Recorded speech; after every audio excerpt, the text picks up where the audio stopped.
Hello friends, welcome back to my channel. இன்றைக்கி நம்ம பார்க்க போகிற ரெசிபி, நம்ம வீடுகளில் என்ன ஃபங்க்ஷன் வந்தாலும் நமக்கு சட்டு ஞாபகத்துக்கு வருது கேசரி தான். அந்த கேசரியை கொஞ்சம் டிஃப்ரெண்ட்டாக நம்ம செஞ்சு பார்க்கலாம். பால் மட்டுமே வச்சு செய்கிற பால் கேசரி தான் நம்ம இன்றைக்கி பார்க்க போகிறோம். இது கிட்டத்தட்ட நமக்கு சாப்பிட்றதுக்கு அல்வா டேஸ்ட்டில் தான் இருக்கும். ஆனால் இது செய்கிறது ரொம்ப சுலபமாகவே செஞ்சு முடிச்சிடலாம்.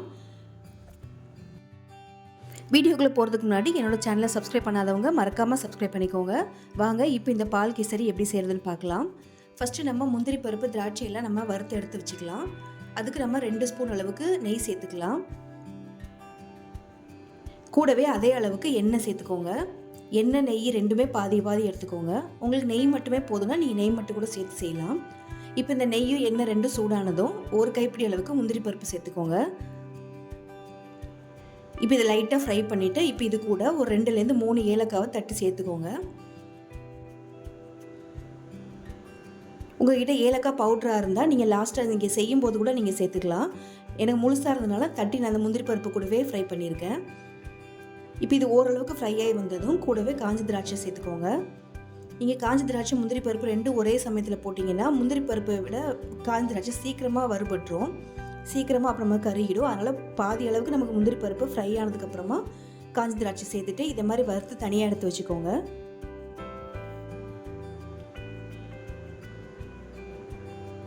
இப்போ நம்ம தனியாக எடுத்து வச்சுக்கலாம்.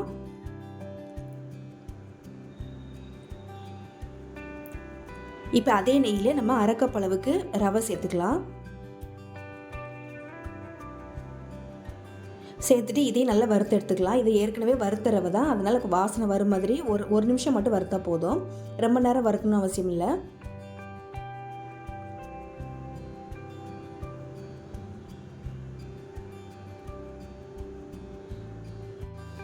இப்போ நம்ம ரவையை ஒரு நிமிஷம் வறுத்து எடுத்துக்கிட்டோம்.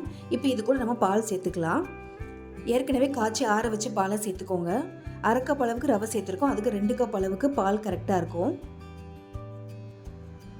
நீங்கள் முழுசாக இதில் பால் தான் சேர்க்கணும், தண்ணி சேர்க்கக்கூடாது. தண்ணி எதுவும் ஊற்றாமல் காய்ச்சி எடுத்து வச்சுக்கோங்க. திக்காகவே பால் இருந்தால் தான் நல்லாயிருக்கும் இதுக்கு. இப்போ நம்ம 2 கப் அளவுக்கு பால் சேர்த்தாச்சு. இப்போ இது நல்லா கட்டிகள் இல்லாமல் நல்லா கலந்து விட்டுருங்க. இப்போ சேர்த்து நமக்கு கொஞ்ச நேரத்துலேயே நல்லா கட்டி ஆகிடும். நமக்கு ரவை எல்லாமே அந்த பால் எல்லாமே இழுத்துக்கும். கட்டிகள் இல்லாமல் டக்குன்னு நம்ம நல்லா கரைச்சி விட்டுடலாம். இப்போ பாருங்கள், ஓரளவுக்கு நமக்கு திக்காயிருக்கு. இன்னும் கொஞ்சம் ரவை வெந்து வரணும். இன்னுமே நமக்கு நல்லா திக்காகி வரணும்.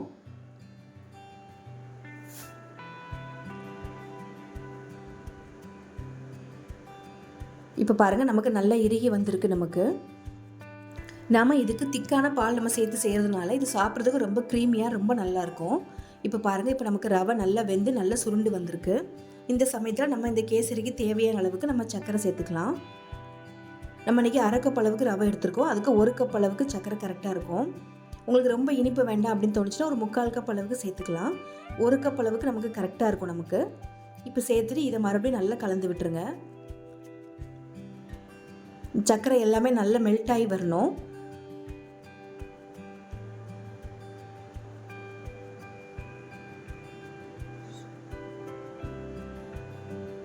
நமக்கு இப்போ கொஞ்சம் இறுகலாக தான் தெரியும். நமக்கு அந்த சர்க்கரை எல்லாமே நல்லா மெல்ட் ஆகி வரும்போது நல்ல கட்டிகள் இல்லாமல் கலந்து விட்டுருங்க. இப்போ பாருங்கள், ஓரளவுக்கு நமக்கு நல்லா கரைஞ்சி வருது.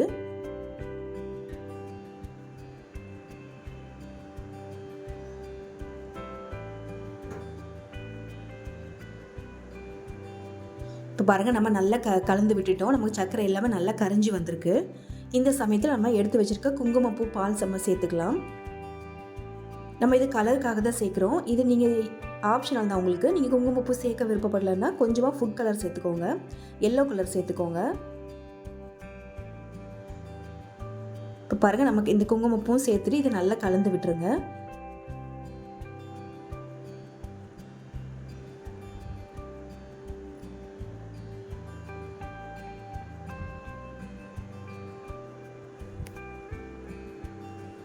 நீங்கள் இதுக்கு ஃபுட் கலர் வந்து ஆப்ஷனல் தான், வேணும்னா சேர்க்கலாம், இல்லைனா நீங்கள் ஒயிட்டாகவே இருக்கணும்னா கூட நீங்கள் எதுவும் சேர்க்க தேவையில்லை. இப்போ இது கூட 1 ஸ்பூன் அளவுக்கு நெய் சேர்த்துட்டு மறுபடியும் நல்லா கலந்து விட்டுருங்க. நமக்கு இந்த கேசரி நம்ம பால்லேயே செய்கிறதுனால இதுக்கு நமக்கு நெய் ஜாஸ்தி நமக்கு தேவைப்படாது. ஒரு 3 ஸ்பூன் அந்த அளவுக்கு தான் நமக்கு தேவைப்படும். இப்போ நல்லா மிக்ஸ் பண்ணி விட்டுட்டு இது ஒரு மூடி போட்டு வேக வச்சுக்கலாம்.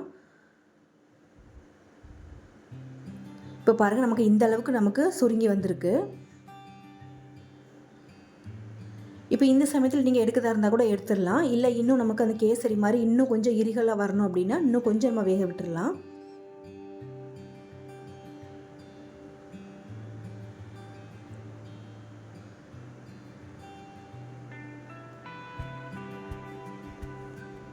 இப்போ இந்த சமயத்தில் நம்ம மறுபடியும் மூடி போட்டு மறுபடியும் ஒரு 1 நிமிஷம் வரைக்கும் நல்லா திக்காகிற வரைக்கும் விட்டுருங்க.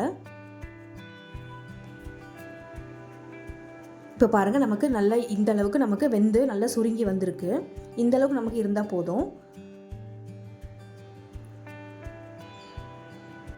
நமக்கு இந்த மாதிரி கடாயில் அடியில் பிடிக்காமல் நமக்கு நல்லா சுருண்டு வரணும். இந்த சமயத்தில் நம்ம வறுத்து வச்சுருக்க முந்திரி பருப்பு காஞ்ச திராட்சை நம்ம இதில் சேர்த்துக்கலாம். இப்போ இது கூட கடைசியாக 1 ஸ்பூன் அளவுக்கு நெய் சேர்த்துட்டு நல்லா மிக்ஸ் பண்ணி விட்டுருங்க. அவ்வளோதாங்க, நம்மளோட சூப்பரான பால் கேசரி ரெடி ஆயிடுச்சு. இது ரொம்ப சிம்பிளாகவே நம்ம செஞ்சு முடிச்சிட்டோம். அதே சமயத்தில் இது டேஸ்ட்டும் ரொம்ப சூப்பராக இருக்கும்.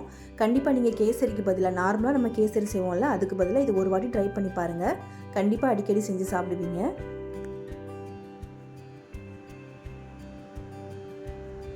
பாருங்கள் நமக்கு நல்ல சாஃப்டாக சூப்பராக ரெடி ஆயிடுச்சு. இதே மாதிரி சூப்பரான ரெசிபிலாம் நம்மளோட சேனலில் இருக்குது. கண்டிப்பாக அதையும் போய் செக் பண்ணி பாருங்கள். என்னோட இந்த வீடியோ உங்களுக்கு பிடிச்சதுன்னா மறக்காமல் லைக் பண்ணி ஷேர் பண்ணுங்கள்.